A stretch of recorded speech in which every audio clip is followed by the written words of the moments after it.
Jailed Pakistani Prime Minister Imran Khan, who was whisked back to the hospital after a brief, to the prison after a brief hospital visit that had caused a stir in the country following a court order. The row over pellet gun use in India intensified today when Congress Member of Parliament Rahul Gandhi staged a sit-in outside Delhi's Parliament Street Police Station along with a pellet gun victim who alleged that cops were refusing to file an FIR in the case. Well, a lot is coming up next, but let's begin with a glance on what has been happening here in India.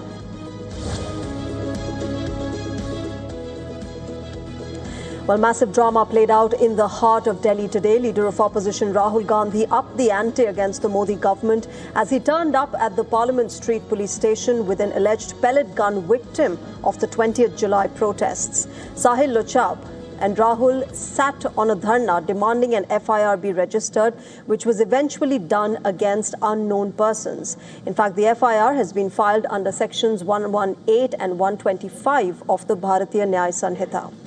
Rahul was joined by Priyanka Gandhi Vadra and other Congress leaders who questioned why the police were not cooperating with Sahil. He once again questioned the July 20th police action and asked who ordered it in the first place. सिर्फ एक हिंदुस्तान के नागरिक के लिए, उसकी मां के लिए, उसके पिता के लिए न्याय मांगा है और उसके लिए 8 घंटे लग गए और फाइनल, बड़ी इंटरेस्टिंग बात, फाइनल परमिशन फाइनल होके होम सेक्रेटरी और अमित शाह जी को देना पड़ा, तब इन्होंने जाके फाइनल FIR दिया है। तो आप समझ जाइए FIR रोक कौन रहा था। Earlier, the 19-year-old and his lawyer claimed that the Delhi police were not registering an FIR and were making them run from pillar to post. He said that this FIR is a first step towards justice. This FIR is a first step towards justice. It took 8 hours to register the FIR, and perhaps it wouldn't have been registered at all if the LOP hadn't supported me. I had been running around trying to get an FIR filed since August 14th. A dramatic confrontation between the opposition and the Delhi police unfolded, with Congress leaders accusing the police of refusing justice. Rahul claims that he, along with Sahil, first approached the Mandir Marg police station when the complainant did not result in an FIR. They moved to the DCP's office at Parliament Street. The Congress has described the incident as a serious case of police brutality and denial of justice by authorities. However, Delhi police sources earlier say the complaint has been accepted and that an investigating officer has been assigned. The police have also said that 13 FIRs have already been registered in connection with the 20th July protests and they're being investigated by the crime branch. The Supreme Court of India has ordered the setting up of a 5-member high-level committee as well to probe the police action on that day. Meanwhile, the ruling Bharatiya Janata Party hit out at Rahul, accusing him of attempting to create anarchy in the country and indulging in mere photo op. आज पूरा देश एक बार फिर से राहुल गांधी की उस सस्ती The entire nation is once again witnessing the kind of cheap attention-seeking politics that Rahul Gandhi displayed today outside the Sansad Marg police station. Rahul Gandhi's sit-in protest today is neither for the students nor for the sake of justice. It is a symbol of the Congress party's political desperation and Rahul Gandhi's hunger for media attention. और न ही न्याय के लिए है। Even as this political spectacle unraveled, some big questions remain unanswered at the moment. What happened on July 20th? Who fired the pellets? And most importantly, will there now be an independent and credible investigation?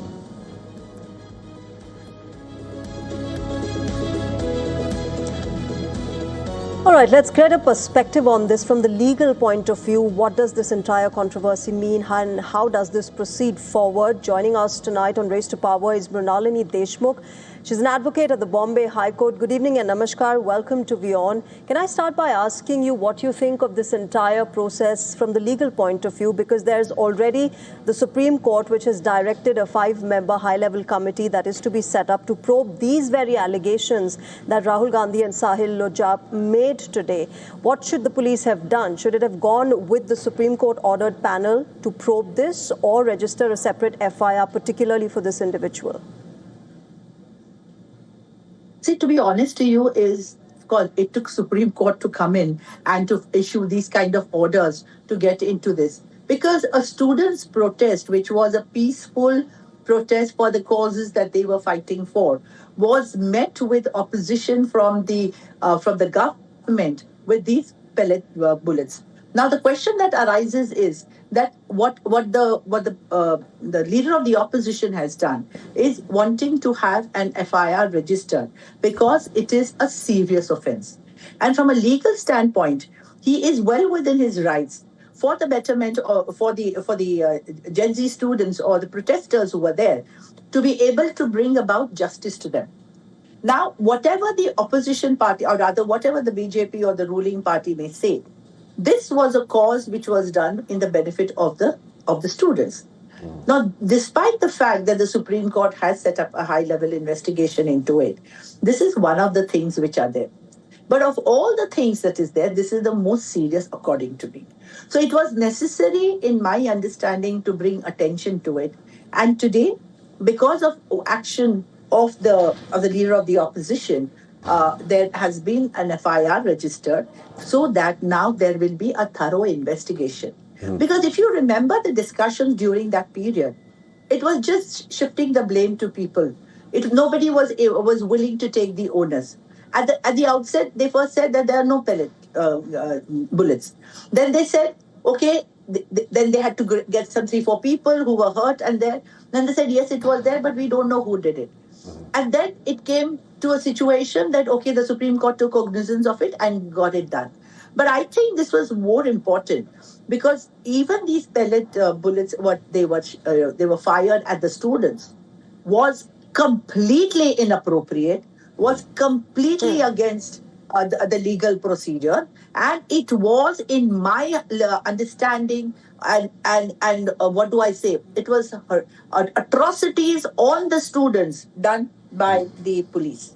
And in my understanding, Ms. Desmukh, yes, let me ask you this. Now that this issue has come to the fore, do you think the issue of pellet guns is being politicized? And with that, what action can the government in India take to control this from happening again?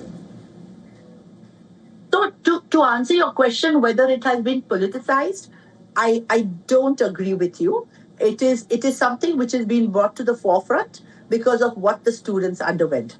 It cannot be brushed aside, or it cannot be brushed under the carpet, because these are very relevant issues and these cannot be done on students. Whom are these pellet guns, pellet bullets shot at? Those who are maybe very dangerous, violent people. These were protesters who were doing nothing but just walking. So using excessive force was incorrect on the part of the government, and it is not incorrect for the leader of the opposition and whoever are the concerned. So Mrinalini Deshmukh, help us understand this. Now that the FIR has been registered, how does it move forward? What is its significance?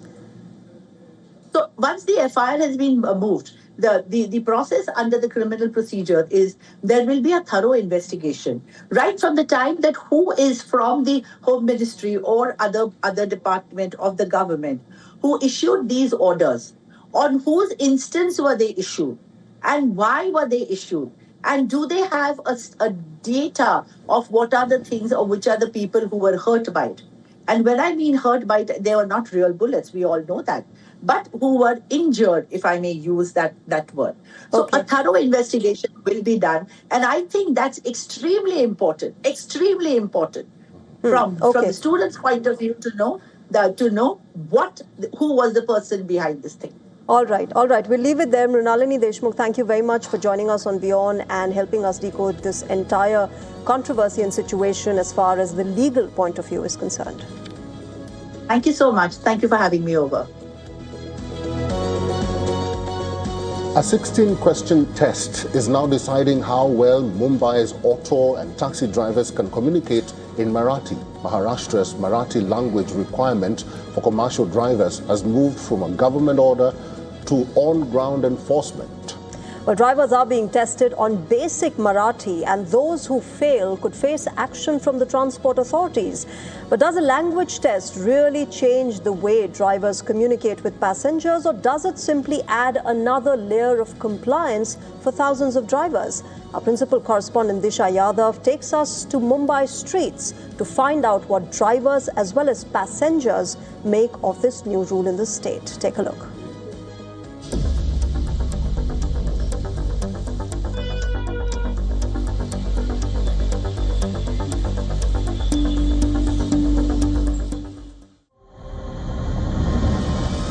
For these drivers in Maharashtra, the journey begins at the Regional Transport Office. The test has 16 questions focused on practical Marathi communication. The objective is not to turn the drivers into Marathi scholars.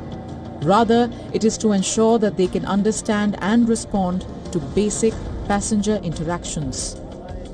But sitting across the table from an examiner can be very different from sitting behind the wheel.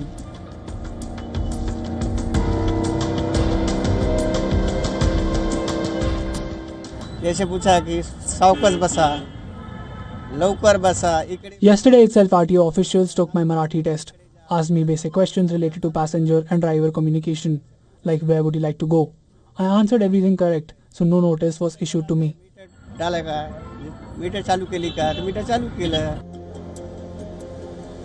Not every driver finds the test easy. For those who have spent years working in Mumbai without being comfortable with Marathi, the requirement presents a very different challenge. For them, this is not simply about passing an examination. It could determine whether they are considered compliant with the new requirement and could directly impact their livelihood. I was issued a notice by the RTO. They asked me all 16 questions. I could answer some correctly, but I couldn't answer a few. They have now asked me to learn Marathi over the next 1 month, return to the RTO with the notice and answer the same set of 16 questions again. I'm a cancer patient as well. I don't know if I'll be able to learn within short span of time. I've been driving for the last 20 years. But in all these years, passengers have mostly spoken to us in Hindi. I've never really felt the need to learn Marathi because passengers don't usually communicate with us in Marathi. Once the driver leaves this center, the real test begins. Because the government is not regulating a classroom. It is regulating what happens on Mumbai's roads between a driver and a passenger. A passenger gives a destination, asks a question, changes the route, or even clarifies a fare. For the government, basic Marathi could make these everyday interactions easier. But here's the catch.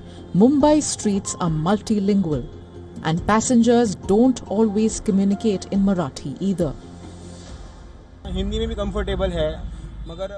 I have been communicating with auto and taxi drivers in Hindi my entire life. I am not saying that knowing basic Marathi is wrong. Of course, it is good to know the local language, but I don't think it should become a criterion for someone's livelihood. I have never faced any issue communicating with drivers during my rides, and personally, I am more comfortable speaking in Hindi than Marathi. Transport officials say the requirement is communication in the state's official language, and enforcement has now begun. Drivers are being checked and notices can follow where requirements are not being met. Regional Transport Office teams issuing 1-month notices to those who fail to answer satisfactorily and warning that the badges of these drivers could be suspended if they continue to fall short. On the first day of the drive, 85% of the drivers tested in Mumbai metropolitan region were found to have satisfactory Marathi skills. And this statewide drive will continue till September 30th this year. But for taxi and auto drivers, the real test is not about the language. It is the test of compliance, livelihood, and at the end of the day, identity. With video journalist Om Prakash, this is Disha reporting from Mumbai for WION World is One. The Cockroach Janta Party's ongoing campaign to rally for better schools was met with force and protest in Rajasthan. Members of the CJP were allegedly attacked and chased away from a rural school compound in Jaipur district.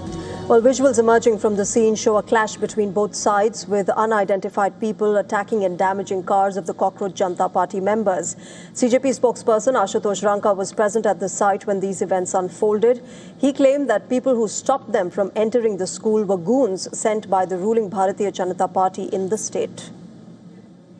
The entire country saw BJP's hooliganism today. Stone pelting was already happening there, but the police remained mute spectators. Police said that they won't do anything. Our volunteers had their hands broken. Our vehicles have been vandalized. There was stone pelting here. Elderly people pelted stones at the women in our team and broke their phones. Cockroach Janta Party founder Abhijit Dipke has slammed the BJP, alleging the party sent goons to attack his team members. In a post on social media platform X, Dipke also warned of a sit-in protest at the school site if police did not take action within 48 hours. Dipke said, and I quote, "The government is being run by goons. Only goons can have a problem with us demanding better schools. We need to save our country from these goons." Meanwhile, a few locals said that they do not want a third-party intervention in local administrative issues and that the member of Legislative Assembly or the MLA of the area is supposed to take care of the issues under his constituency. They also claim that money for repair work at school has already been sanctioned. Now, in the backdrop of this clash, the school authorities have shut down the school building in the village. Classes are being held at a cattle enclosure near the school building. The row has erupted days after the video of another school inspection went viral on social media. The video was of a school in a different part of Rajasthan and showed the dire condition of infrastructure. Following this, state administration reportedly restricted entry of media and outsiders without prior intimation and a specified reason.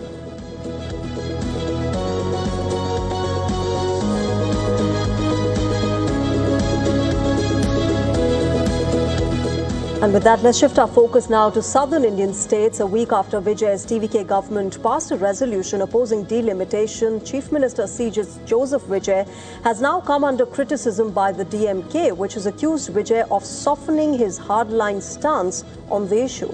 During the Zonal Council meeting with Union Home Minister Amit Shah, Vijay made no mention of a permanent freeze on the Lok Sabha's current strength at 543 seats. Just a week back, Vijay's TVK had passed a resolution in the Tamil Nadu Assembly demanding a permanent freeze on the 543 seats. Vijay had even written to Prime Minister Narendra Modi in connection with the demand. But in his remarks at the 31st Southern Zonal Council meeting, Vijay said each state's current share of a parliamentary representation should be protected. The Tamil Nadu Chief Minister urged the centre to provide a clear legislative assurance on the issue.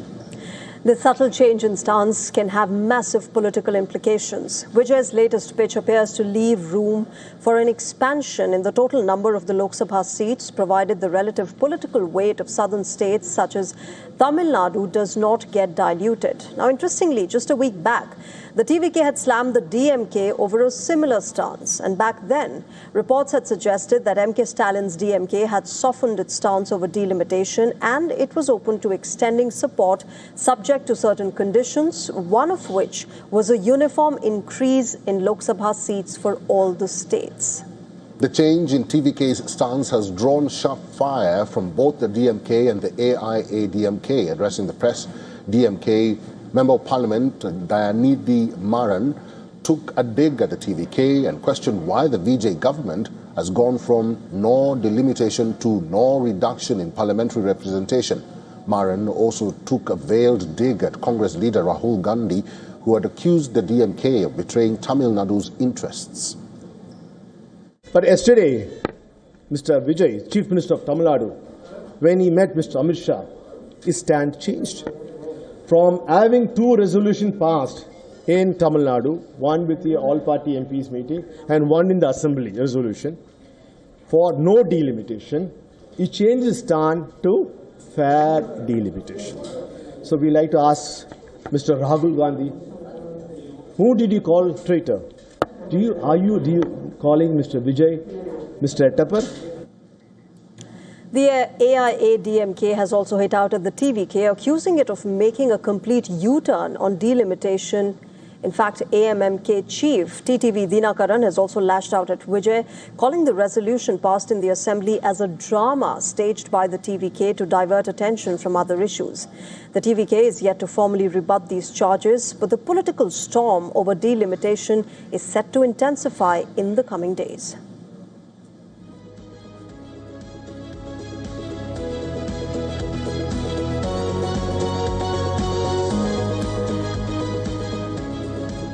And for more details, let's get our principal correspondent, Siddharth MP, who has sent us this report.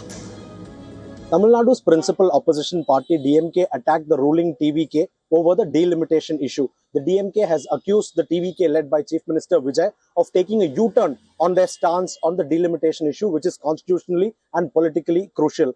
Just about a week ago, the Tamil Nadu Assembly had passed a resolution on delimitation where it said that Tamil Nadu is completely opposed to delimitation and that the 543 Lok Sabha seats that are prevailing right now should be frozen as it is without any increase or decrease. However, in the Southern Zonal Council meeting chaired by Home Minister Amit Shah yesterday, Tamil Nadu Chief Minister Vijay did not mention the word that 543 seats of Lok Sabha should be frozen. Instead, he said that the representation of states should not be changed. The DMK is now questioning the TVK as to why did you get afraid, or what is the reason for you to backtrack just within a week of you having opposed delimitation completely, and now how is it that you're just agreeing to representation of states remaining unchanged, and why is it that you're not opposing delimitation as it is right now? Siddharth MP, WION World is One. All right, with that, it's time for a short break on Race to Power. We get you all the other news and analysis on the other side. Do stay tuned.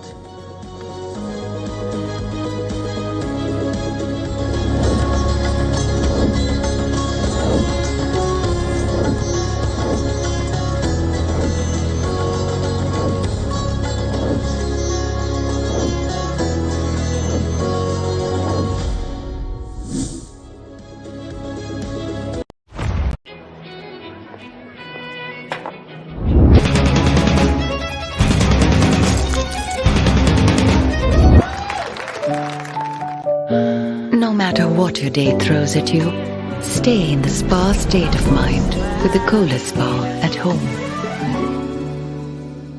The Israeli drone is above our heads all the time in Lebanon. Around 169 buildings have been totally reduced to rubble. Every time there's a warning, they just come to this public area where there are around 200 tents, and they reside for a while, and then they go back to their home. Some of the Lebanese people enjoying their times, and some others forcibly displaced. From the southern suburb of Beirut, I'm Radi Francis for WION World is One.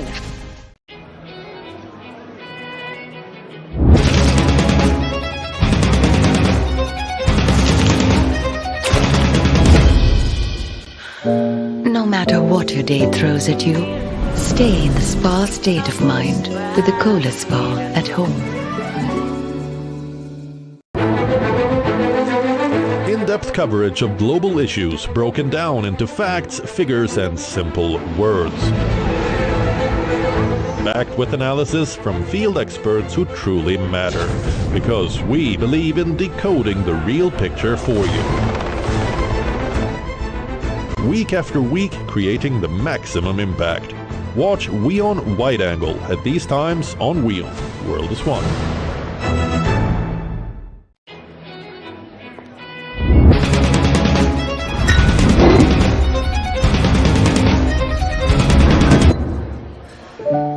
No matter what your day throws at you, stay in the spa state of mind with the Kohler Spa at home.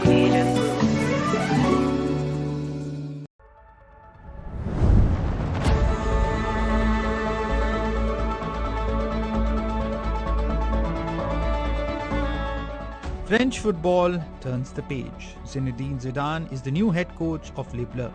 The French Football Federation has officially named Zidane as successor to Didier Deschamps, who steps down after 14 years in charge. For France, this is more than an appointment. It's the return of a national icon. Zidane was the heartbeat of France's 1998 World Cup triumph, scoring twice in the final against Brazil. He went on to win the Ballon d'Or the same year and led Les Bleus to Euro glory in 2000. As a manager, Zidane delivered an unprecedented 3 straight Champions League titles with Real Madrid. Now, the man who gave France its greatest footballing memory takes charge of its future. A national hero is back home, this time in the dugout.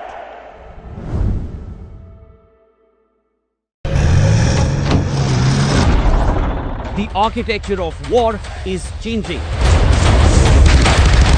Geography is no longer a shield. The battlefield now stretches from sea to space. New weapons, new technologies, new theaters of conflict. From the factory floor to the firing range, from India's frontiers to the world.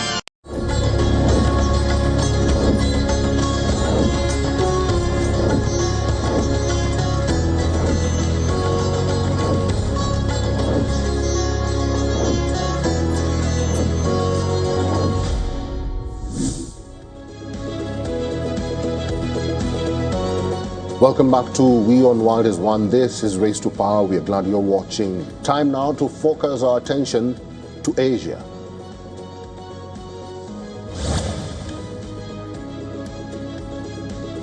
All right, let's talk about Pakistan, Eric. The controversy around jail former Prime Minister of Pakistan has now taken a new turn. Imran Khan was transferred back to the jail earlier in the day, just hours after being taken to a hospital for the court-ordered medical checkups.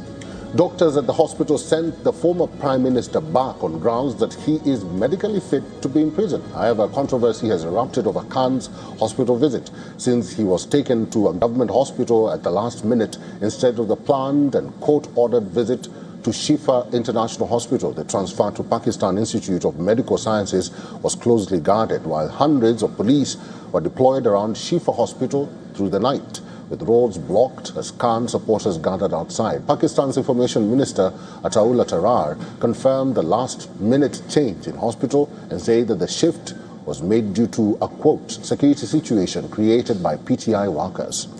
However, Imran Khan's sister has accused the authorities of violating a Supreme Court order by taking him to a government hospital for a medical examination. They only examined Imran Khan's eyes. No blood tests or any other medical examinations were conducted. Only his eyes were checked. I do not know who those doctors were. One of the doctors was introduced by Dr. Arif. Apart from that, only Imran Khan's blood pressure was measured and no other tests were performed.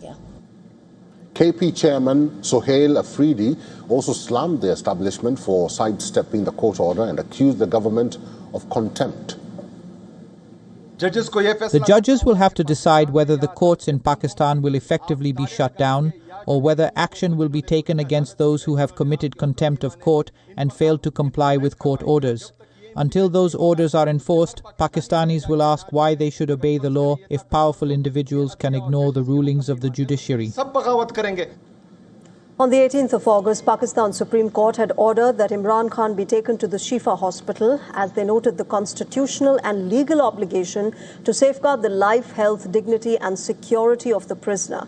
The court had also ordered access to a medical panel, which includes Imran Khan's personal physician, weekly meetings with his family and twice-weekly phone calls with his sons. However, Pakistan's government had challenged this order, and they said that it will take 48 hours to review it. The case will next be heard on the 16th of September.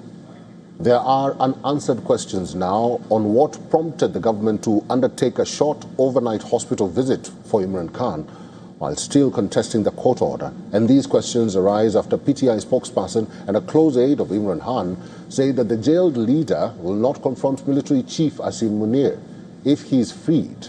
The statement, which came after August 18th court order, is the biggest signal yet from Khan and his family, his party, of an effort to reconcile with the military establishment of Pakistan. The statement also brings back in spotlight the role of Pakistani army in being a kingmaker from the shadows, while it still maintains officially that military does not interfere in politics.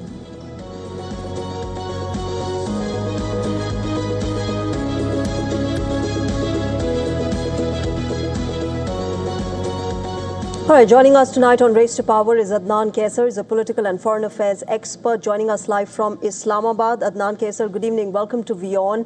A lot of questions being raised, a lot of concerns being raised as well. What was supposed to be a 1-month stay in the hospital was reduced to just a few hours for Imran Khan. What do you make of this entire, action that was carried out by the authorities?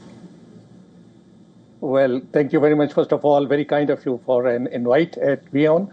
And it's always a privilege. And good evening to all your viewers. So first of all, understand the political fundamentals of Pakistan. So we have to accept the ground realities that Pakistan still is a budding democracy. We do not have strong political credentials to vouch. So first of all, there are certain problems which Pakistan has been facing with regards to politics, due to which the military had to play a direct role or indirect role in the political affairs. So we have to accept. So with regards to Imran Khan, the government had to obey the order of the Supreme Court, but because of certain constraints, I would say, because one is the threat of terrorism, and secondly is the mobilization of PTI workers. So that was probably, in my opinion, that was one of the considerations that the government had to move Imran Khan from Shifa International to the PIMS. And but again, according to them, there had been a thorough investigation, medical checkup, and Imran Khan was found healthy. So there are no concerns, and to cover up politically, the government has filed an application, a review petition in the Supreme Court. So obviously, this is going to drag on this controversy, and I do not know where this would end, because this has been dragging on for years now. Mr. Adnan, let me ask you this. Should the government be held in contempt, as the family is claiming, because they had a court order, but they did not follow the court order? No, you have to understand that that there are two sides of the story. The government is also on strong footing, because the government has its own argument. It says that because of the threat of terrorism and mobilization of the PTI workers, it was under constraint to move Mr. Khan from Shifa to PIMS. And secondly, most importantly, please understand that Mr. Imran Khan is a public figure. And obviously, he is representing the ordinary person of Pakistan. So if he is representing an ordinary Pakistani, then he should be going to a government hospital, not to an elite hospital, to get his medical checkup. And he's a public representative. So if he has gone to PIMS, then I think it adds to his credentials and his repute. Adnan Kaisar, there are a lot of questions being asked over this action as far as, whose order were the authorities following? Was it the Supreme Court of Pakistan that had said that there should be a 1-month stay? Or was it Asim Munir in the Pakistani military who are monitoring everything and controlling all of this, considering the fact that there have been, statements and hints that are now coming out from the party, PTI, that they will not be confronting the military when Imran Khan is out? Well, you have to accept the ground realities of Pakistan. Starting from, I recall your memory back to General Raheel Sharif, he was the Chief of Army Staff. So since his time, the hybrid governance was introduced. Although it has a very long past, but from General Raheel Sharif, it had been the term of hybrid governance was introduced. There had been apex committees in which the military and the politicians used to sit together and decide the governance issues. So since then, this hybrid governance has become, although it's a misnomer, but it has become an established reality of Pakistan's politics. So we have to accept that. So I would not name the army chief or the chief of defense staff by name, but again, they have to abide by the rules of the state. They have to abide by the decision of the Supreme Court. But again, they have their own contention, and which obviously they have challenged it. And then obviously this legal course will take place, and this argument will carry on. Mr. Adnan, like you said, this issue will drag on. Let's just see or wait and see how the government and Imran Khan handles it. Mr. Adnan, we'll have to leave it there. Thank you for talking to us today. My pleasure. Thank you very much for having me. All right, let's move on and talk about what China and Indonesia have agreed upon. They've agreed to deepen their military, maritime and technology cooperation in high-level talks in Jakarta. China's foreign and defense ministers met their Indonesian counterparts for a 2+2 meeting there. The development comes days after a joint Navy drill between the two nations, which Taiwan blasted as a provocation. Indonesia's Foreign Minister Sugiono met his Chinese counterpart Wang Yi. He called the talks an important milestone in bilateral ties of the two countries. The ministers headed the inaugural meeting of what is being called a China-Indonesia Comprehensive Strategic Dialogue Mechanism. China says its purpose is to boost the alignment of development strategies. Wang Yi was later joined by Chinese Defense Minister Dong Jan in talks with his Indonesian counterparts on political security and defense cooperation and also international and regional situations. Indonesian Defense Minister later said that the two countries would cooperate in missiles and rockets without giving further details.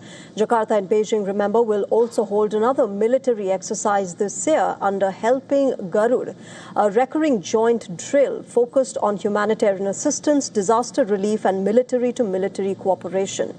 Indonesia and China raised the ire of Taiwan earlier this month with a joint Navy drill off the island's east coast. The two countries said it was a passing exercise with an Indonesian frigate passing through on its return home from the Russian port city of Vladivostok. Taiwan called it a military provocation from the Chinese Communist Party. The current talks underscore Beijing's growing regional reach at a time of renewed uncertainty over U.S. security commitments in Asia. Indonesia and the United States in April established a major defense cooperation partnership covering military modernization, training, exercises, and operational cooperation. Still, many in Asia are questioning Washington's commitment to the region, especially after President Trump abruptly curtailed exercises with South Korea.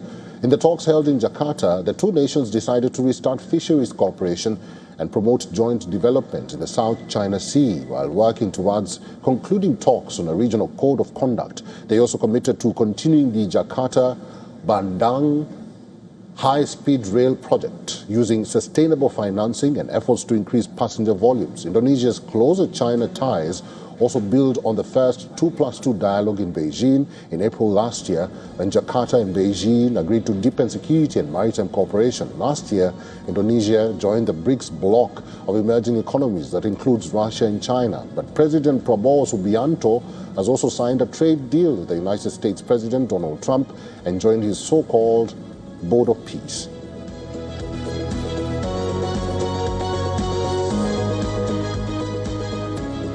All right, moving on. Hong Kong's High Court has convicted two former leaders of a disbanded group that organized annual vigils commemorating Beijing's 1989 Tiananmen Square crackdown on pro-democracy protesters.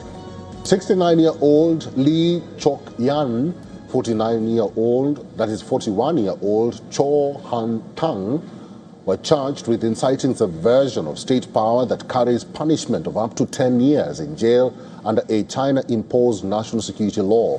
They were former chair and former vice chair, respectively, of the now disbanded Hong Kong Alliance in support of patriotic democratic movements of China. Another former chairman of the group and also a former chairman of the city's largest opposition Democratic Party, 74-year-old Albert Ho, had pleaded guilty to the same charge. The alliance had for decades led annual commemorations in Hong Kong of the 1989 Tiananmen Square crackdown in Beijing until the enactment of the national security law in 2020. In the judgment, the judges clearly point out the defender had engaged in the activities of the incitement of the subversion of the state power over a prolonged period of time. Even after the Hong Kong national security law was promulgated on the 30th of June 2020, when considerable public discussion suggested that the activities were violating the new law. Lee's wife, Elizabeth Tang, a former union leader, told reporters after the verdict that she felt furious and angry. Of course, there is no surprises, but still I'm disappointed and I'm angry because I don't think he has committed any unlawful means, but still he's found guilty. I think it's most unjust.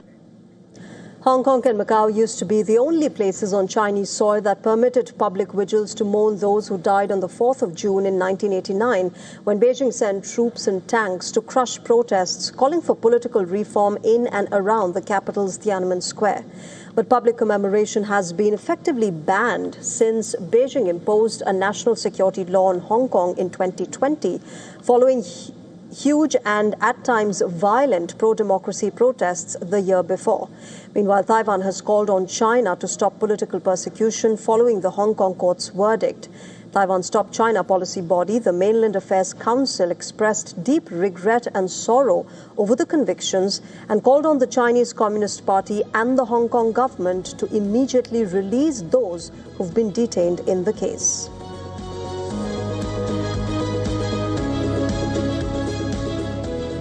Let's head to Bangladesh now, and the country is open to joining a new defense and economic framework involving Saudi Arabia, Pakistan and Turkey. Foreign Affairs Advisor Humayun Kabir has said, stressing that any decision will be guided solely by the country's national interests. In an interview published on Thursday this week, Humayun Kabir told the state-run BSS news agency that Dhaka maintains a positive approach towards the possibility of joining an economic or defense framework involving Saudi Arabia, Pakistan and Turkey. Now, his comments, remember, come amid a broader recalibration of Bangladesh's foreign policy under the government of Prime Minister Tariq Rahman. Openness to the Mecca framework reflects Dhaka's willingness to explore diversified partnerships at a time of shifting global trade and security alignments. No formal invitation or timeline for Bangladesh's potential involvement has been announced so far. Meanwhile, India has maintained its position that it is closely monitoring the developments in West Asia. We continue to closely follow developments that are happening in West Asia. This is what I have to say at this point in time. The Mecca Joint Defense Agreement was signed by Saudi Arabia, Pakistan and Turkey. Under the pact, an armed attack against one member is to be treated as an attack against all three. Bangladesh Foreign Affairs Advisor Humayun Kabir said Dhaka is open to joining the framework while taking into account its own interests and changes in the global economy and trade. Kabir also said Bangladesh's relations with China have reached what he described as a new height, with Dhaka seeking deeper engagement with Beijing while avoiding geopolitical pressure. Pakistan, Saudi Arabia and Turkey have joined hands under a new trilateral defense agreement aimed at strengthening regional security. The pact commits the three countries to collective defense with an attack on one considered a threat to all. It also covers military cooperation, intelligence sharing, joint exercises, training and defense technology, creating a closer strategic partnership among the three nations. On relations with India, Kabir said that there was no justification for rushing into a top-level visit that goes beyond Bangladesh's national interest. Bangladesh has not announced a decision to join the Mecca Pact yet. Its position, remember, remains that any such move would be considered in light of the country's interests and the evolving regional and global environment. For now, Bangladesh has kept the possibility open while continuing to assess its foreign policy, security and economic priorities.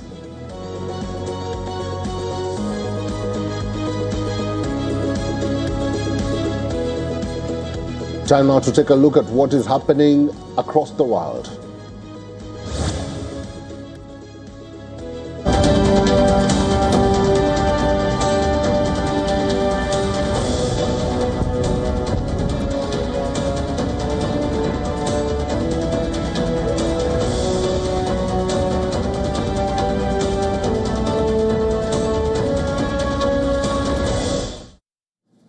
Well, Donald Trump is turning up the heat on Iran, but this time his warning is not just for Tehran. The American president is now threatening any country that does business with Iran, warning of what he calls tremendous economic consequences. From China to Kiev, Pakistan, Iraq and the UAE, Iran's trading partners are now in the spotlight as the war enters a new phase. The big question is, can Trump isolate Iran without pulling the rest of the world into an economic war? It is a new warning and it is deliberately broad. President Trump has declared what he calls economic D-Day against Iran, promising what he describes as the most crushing economic operation ever taken against any country. However, this time, the target is not just Iran. Trump is now warning countries, banks, businesses, airports and government entities against providing any financial or economic lifeline to Tehran. He named oil smuggling, cash transfers, swap lines, exchange houses, ship registries and front companies. But he did not spell out exactly what punishment those countries could face. Trump's message is clear: help Iran and you could be next in Washington's crosshairs. Well, the problem is some of the countries doing business with Iran for major economic powers and in some cases American allies. So that is Donald Trump. But remember, China is the biggest name on that list. Beijing is Iran's largest trading partner and has been the main buyer of Iranian oil, with estimates suggesting that China has purchased as much as 90% of Iran's oil exports. China has already rejected the idea that more sanctions will solve the crisis. And there is the UAE, one of Iran's biggest commercial partners, which has now announced a halt to trade and financial transactions with Tehran. That move could hit Iran hard, remember, because Dubai's financial network has long been a critical channel for Iranian trade. The map of Iran's trading partners shows why Trump's threats could have consequences far beyond Tehran. Turkey and Pakistan have continued massive overland trade with Iran. Iraq remains vulnerable to U.S. pressure because of its deep economic links with Tehran. The escalation comes after a 60-day ceasefire expired without a diplomatic settlement to the war. Trump has also come under growing pressure at home as the conflict pushes up energy costs and the U.S. heads towards the midterm polls. Iran, for its part, has used the Strait of Hormuz to pressure the global economy, disrupting maritime traffic and raising energy prices. Trump's frustration has also spilled over to America's partners. Earlier this week, he threatened Oman, a U.S. ally and mediator, and then posted a map describing parts of Oman, the UAE and Iran as a new U.S. territory. Washington has already tried economic pressure. In April, the U.S. launched a wave of sanctions against foreign banks and firms dealing with Iran, along with a naval blockade designed to cut off Iranian revenue. Chinese teapot refineries have also been sanctioned, but now the threat appears much broader. The options could include targeting oil buyers, banks, refineries, front companies and overseas financial assets. Iran is not backing down and says that its response to any new U.S. threats will be devastating. The Chief of Staff of Iran's Armed Forces, Major General Ali Abdullahi, said the Islamic Republic's reaction will be broad and decisive. Foreign Minister Abbas Araghchi has also called Trump's threat a diversion from America's own economic problems. So now Donald Trump is opening a new front in the war against Iran, not just a military front, an economic front that could reach China, India, the Gulf, Turkey, Pakistan and beyond. The UAE has already moved to cut economic ties with Tehran. China is resisting pressure.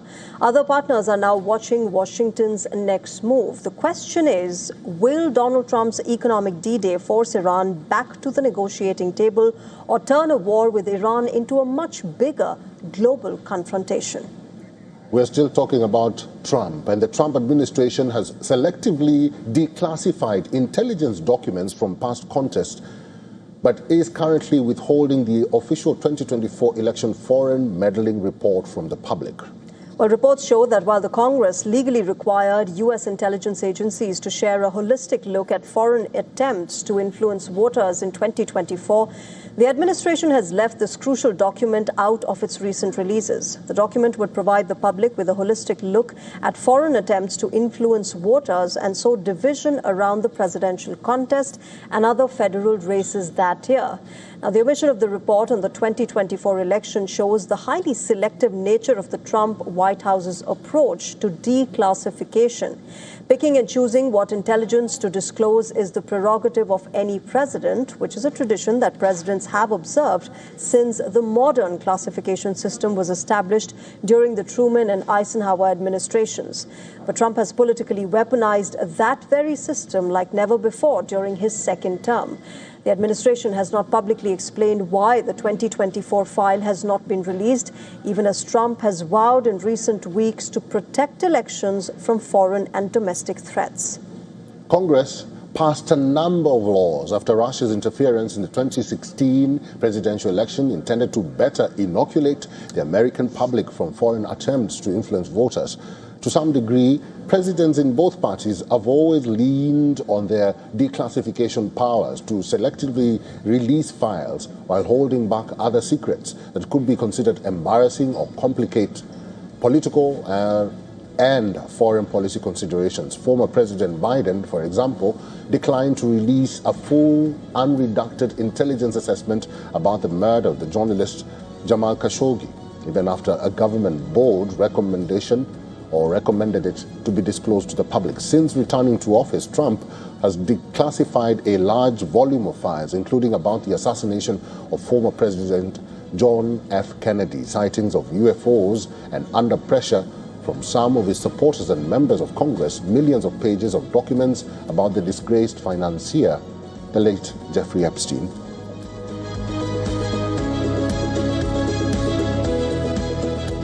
From the United States, let's shift our focus now to Israel. A new opinion poll in Israel has pointed to a significant shift in voter support, with former military chief Gadi Eisenkotz's Yashar party emerging as the largest projected party in the Knesset.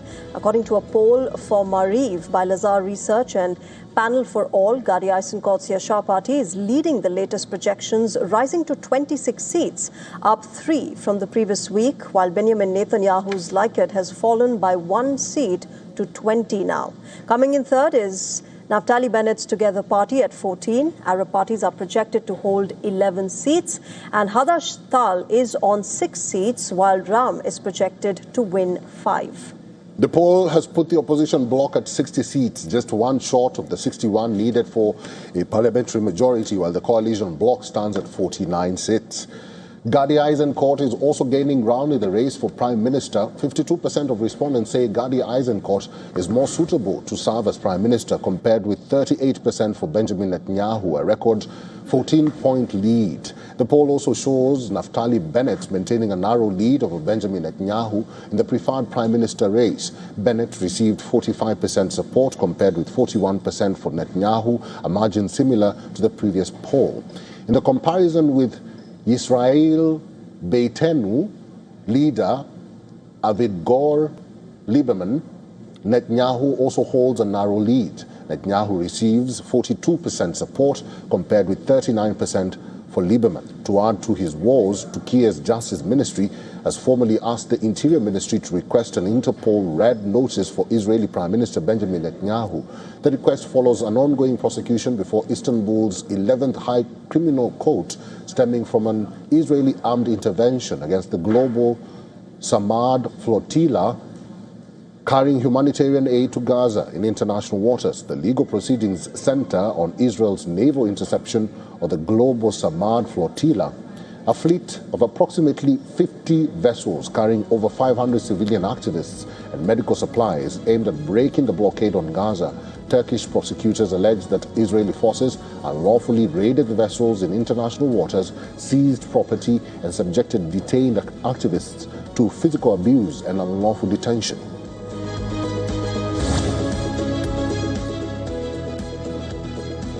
And now it's time for the verdict. Rahul Gandhi's dharna outside Delhi's Parliament Street police station is political theatre, but that does not make the question that he's raising any less serious. Right from the monsoon session of the Parliament to the streets of the national capital, 20th July, this one date has created question after question without a clear answer. On the 20th of July, a protest by students in Delhi ended up in violent clashes. Amid competing political narratives of violence by protesters versus excessive force by police, one basic question is getting buried. What happens to the individual who suffered? Will her or his grievance receive due process? The government can certainly point to antisocial elements for the violence. The opposition can point to police action. Both can hold press conferences, trade accusations, and score political brownie points. But why was a young man unable to register a simple FIR? Rahul Gandhi sitting at a police station may be dismissed as politics of anarchy by the BJP. But the sharper question is this: if there's confidence that the 20th July actions were lawful, why should a transparent investigation and a properly recorded complaint take so much time and appear to be threatening? The opposition cannot convert every victim into a political prop, but the police and the state have to ensure that trust is brought back. If there was violence by protesters, investigate it. If there was excessive force by the police, investigate that transparently too. Accountability cannot have a political party's flag, because ultimately the question is, why must an ordinary citizen need a politician to sit on a dharna before a grievance is taken seriously? And with that, it's a wrap on this edition of Race to Power and WION The World is One. Thank you for watching. I'm Eric Njoka. Namaskar. Bye-bye.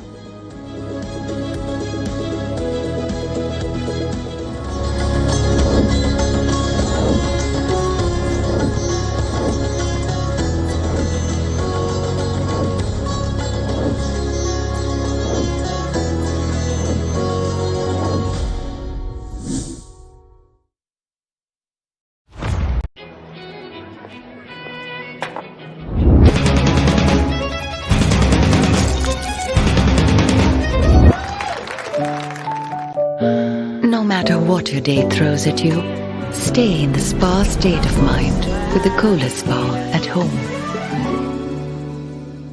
The Israeli drone is above our heads all the time in Lebanon.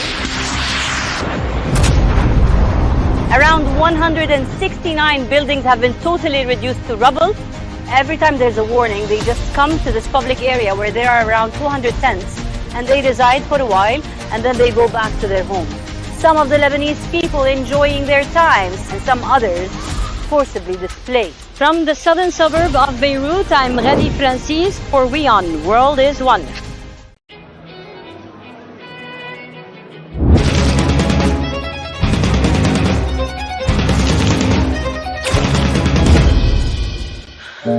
No matter what your day throws at you, stay in the spa state of mind with the Kohler Spa at home.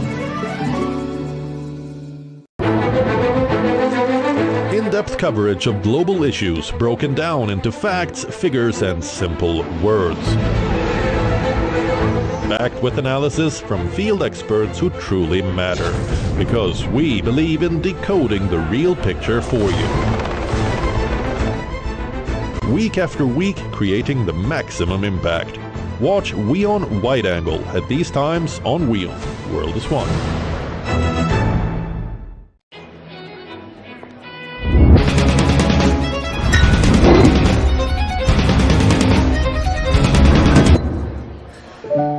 No matter what your day throws at you, stay in the spa state of mind with the Kohler Spa at home.